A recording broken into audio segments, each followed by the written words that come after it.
आइए आगे की कथा सुनते हैं। पीछे की कथा तो थी कि यमराज के दासी पुत्र होने की कथा। दासी पुत्र थे यमराज, विदुर जी के अवतार थे, यमराज के अवतार थे विदुर जी।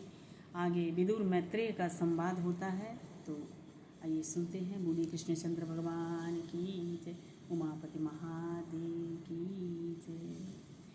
तो विदुर जी ने मैत्रेय ऋषि से प्रश्न किया है कि इस जगत की उत्पत्ति कैसे होती है और प्रलय कैसे होता है।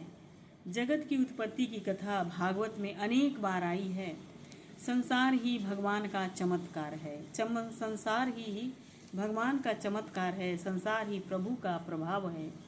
बहुत से लोगों को चमत्कार देखने की इच्छा होती है।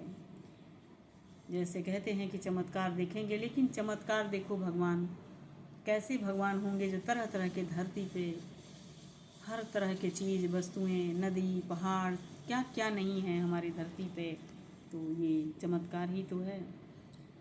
तो नारियल के अंदर भगवान कहते हैं कि नारियल के अंदर भगवान पानी कैसे भरते हैं, यह चमत्कार नहीं है।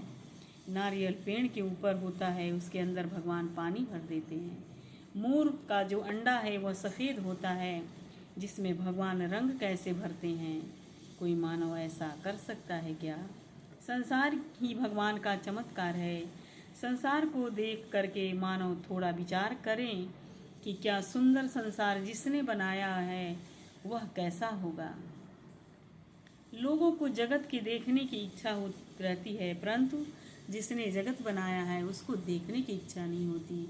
जिसने इतना सुंदर जगत बनाया है, नदी, पहाड़, नदियाँ, झील, बड़े बड़े ऋषि महर्षि, हाँ, बड़े बड़े वन हमारे किसने बनाए? किसी ने बनाया, पर हमें इस चीज़ को तो देखने की इच्छा होती है, पर जिसने बनाया उसको देखने की इच्छा नहीं होती है।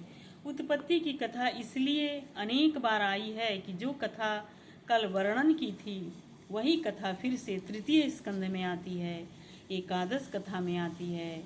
आदि नारायण परमात्मा को खेलने की इच्छा होती है, तब प्रकृति और पुरुष उत्पन्न होते हैं।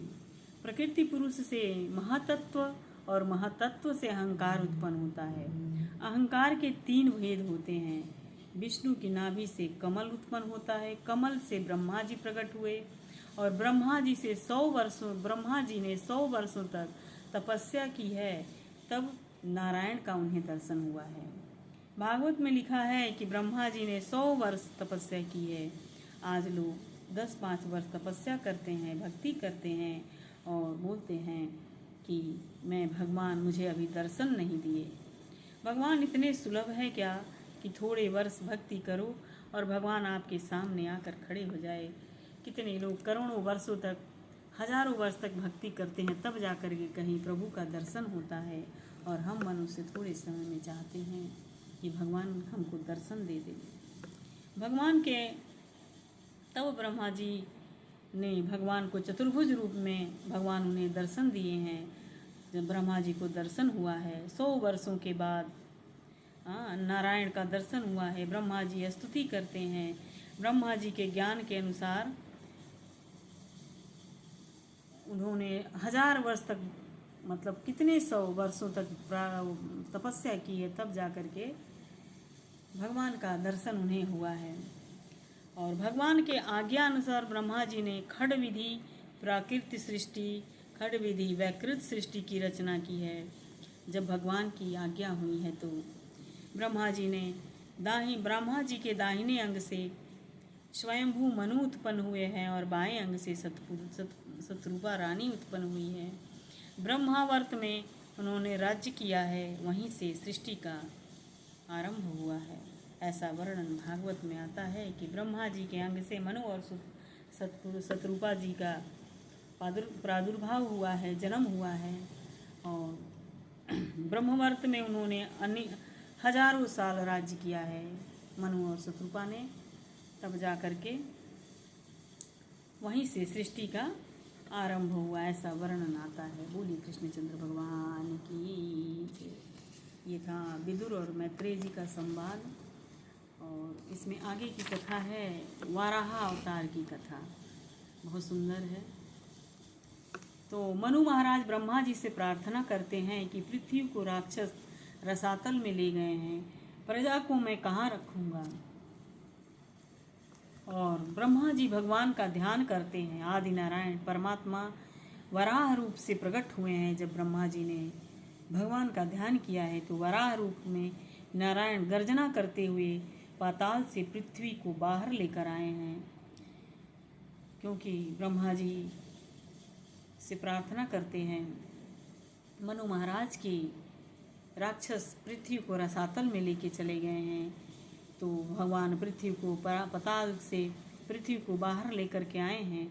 मार्ग में हिरण्याक्ष मिला है, हिरण्याक्ष का उद्धार किया है और पृथ्वी की स्थापना जल में की है भगवान ने। और मनु महाराज को पृथ्वी का राज्य दिया है। राजा प्रजा को प्रसन्न करके वाराह भगवान वैकुंठ धाम को जाते हैं। वाराह भगवान पृथ्वी की स्थापना करके अपने वैकुंठ धाम को चले जाते हैं। और इस वाराह नारायण की कथा को सुनने के बाद हम सबको थोड़ा सा मनन करने की आवश्यकता है कि वाराह भगवान ने हिरण्याक्ष का उद्धार किया है। हिरण्याक्ष शब्द पर थोड़ा विचार करें।